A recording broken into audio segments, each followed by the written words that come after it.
Hello, class. My name is Jens Forboard, and I am a junior here at Minnesota State Mankato, majoring in K-12 vocal music education, emphasis in choral conducting. We are going to be talking today about the fundamentals of music, and the plan of this lesson is just to further knowledge that was, technically we have already covered this in a previous lesson. So this is going to be a lesson that's just going to elaborate on what we have already learned in a previous day. So our lesson objectives today are for the students that they will understand basic concepts of note names, that students will understand basic concepts of note values, students will understand basic concepts of time signatures, and as well as you can see there, they will understand basic concepts of key signatures. And students will experiment with their knowledge, and they'll explore with writing rhythms at the end of the lesson. So as I said, this is a review day from a previous lesson earlier in the year. So we talked a lot about rests in theory. We talked about rests, different types of common notes, time signatures, a couple of musical elements, as well as key signatures. And on this slide, the students are just going to be reviewing what they've already known and naming the notes on the screen. So, starting up here on the top left, this is a whole note, and in a 4/4 time signature, that can be broken into what we have here as a half note, which would be 2 half notes in that measure, and each half note could be broken down into 2 quarter notes. So we could have 4 quarter notes per measure in that 4/4 time signature, and that can be broken down into 2 eighth notes. So we'd have 8 eighth notes in that bar in a 4/4 time signature, broken down again into a 16th note. So you could have 16 16th notes in one measure. And I just had these notes down here as another example for, I'd say there's the 2 most common time signatures you're going to find is 4/4 and 3/4. So that's why I chose these notes. And the notes in the second row this is what you'd more often find in a 3/4 time signature, because right up here in this top left, that's a whole note, and that's going to represent 4 beats. Well, if you're in a 3/4 time signature, you only have 3 beats per measure. So when there's this dot here, this is going to be the equivalent of this. So this is it's kind of going to be like relation. The relation is going to be diagonal here. This is going to act as a whole note, if you would like.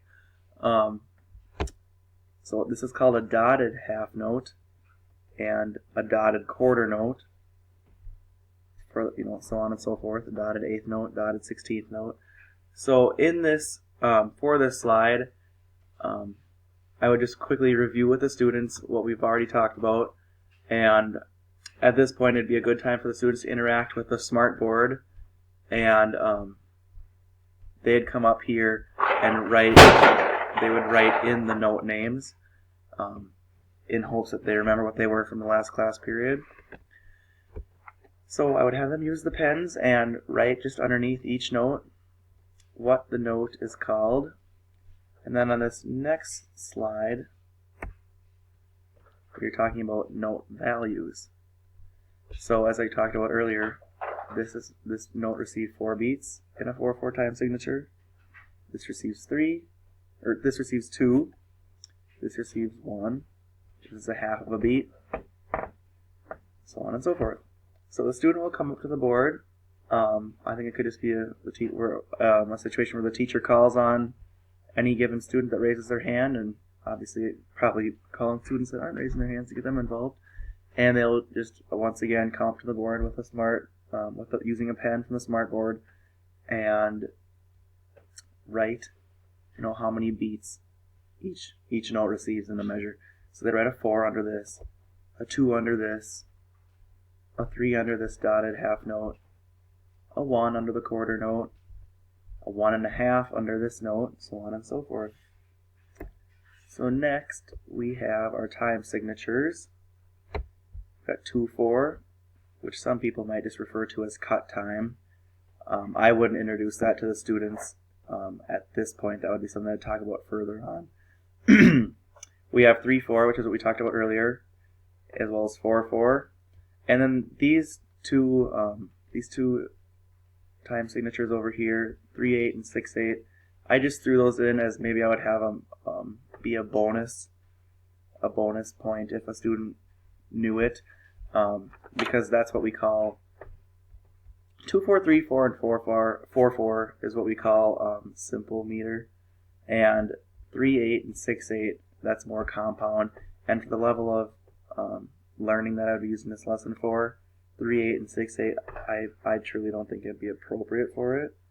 So again, with this one, I would have the students come up to the board, write how many, right underneath it, how many beats are found in each time signature, and then maybe also write underneath one fact that they know about that. Next here, we're moving into key signatures, and then again, like I said, this lesson is geared towards a day where we're more so reviewing rather than initially learning our content.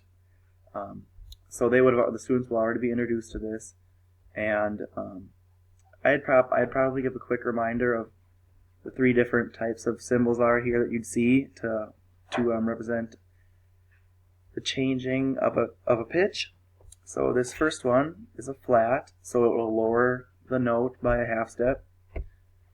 This one on the right here is a sharp sign, which would raise the note by a half step, and this middle object here, this is called a natural sign, which if you're in the key of D major, say, you're going to have 2 sharps, and possibly the composer, instead of having a D sharp in the melody, they might want just a regular D natural. So this is the sign you're going to see next to that note to show that. So I would have the students come up to the board here, then again, going through what they already know, writing with the pens under each one. So initially, or ideally, I would hope that students would write flat underneath this one, natural, and sharp underneath that. And then to expand on that, I would also ask the students to write just a small sentence under each one, describing what that musical symbol does and where they might see it. So now in key signatures, these are going to be the most common ones you'll find. For songs that you're going to use with younger students, they're going to be in C major, F major, B flat major, maybe D major. Some of these get a little more complicated, but C major is going to be the most commonly found key signature when working with younger students, because it's easy to read, it's easy to talk about and discuss because there are no sharps and flats, and it's just overall easy to understand. Excuse me. So I would again want the students to elaborate on each one, and the lesson before, we would have already talked about how many flats or sharps are in each of these key signatures shown here. So I would call the students up again for them to come to the smartboard and pick up a pen, the smart pen, and to write. I mean, it could be to the side of each term or under, either or, how many sharps or flats are in this key signature. So for instance, C major, this could be a trick one, because I would be asking the students how many sharps or flats are in each of these key signatures.